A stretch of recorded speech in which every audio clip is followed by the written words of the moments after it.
लग्न सराईचा उत्साह सध्या सगळीकडे पाहायला मिळत आहे. पण याच उत्साहात अकोला जिल्ह्यातून एक काळजाचा ठोका चुकवणारी घटना समोर आली आहे. एका नवरदेवाच्या मिरवणुकीत फटाक्यांमुळे चालत्या गाडीने पेट घेतला. सुदैवाने या अपघातात कोणतीही जीवितहानी झालेली नाही, पण मिरवणुकीच्या आनंदावर विरजण पडले आहे. कोथळी बुद्रुक येथे एका नवरदेवाची मिरवणूक मोठ्या थाटामाटात निघाली होती. मिरवणुकीत वाजवण्यासाठी नवरदेवाच्या गाडीतच मोठ्या प्रमाणात फटाके ठेवण्यात आले होते. मिरवणूक सुरू असताना फटाक्यांच्या ठिणगीमुळे गाडीत असलेल्या साठ्याने अचानक पेट घेतला. पाहता पाहता अग्नीने रौद्र रूप धारण केले आणि संपूर्ण गाडी आगीच्या गोळ्यात वेढली गेली. गाडीतून धुराचे लोट निघाल्याने परिसरात एकच खळबळ उडाली. सुदैवाने आग लागल्याचं लक्षात येताच गाडीतील नवरदेवांसह इतर सर्व प्रवासी तातडीने खाली उतरले.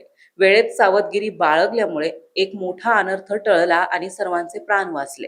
या घटनेचा व्हिडिओ आता सोशल मीडियावर व्हायरल होत असून मिरवणुकीत फटाके वाजवताना किंवा गाडीत फटाके वाहून नेताना किती काळजी घ्यावी याचा धडा या घटनेतून मिळतोय.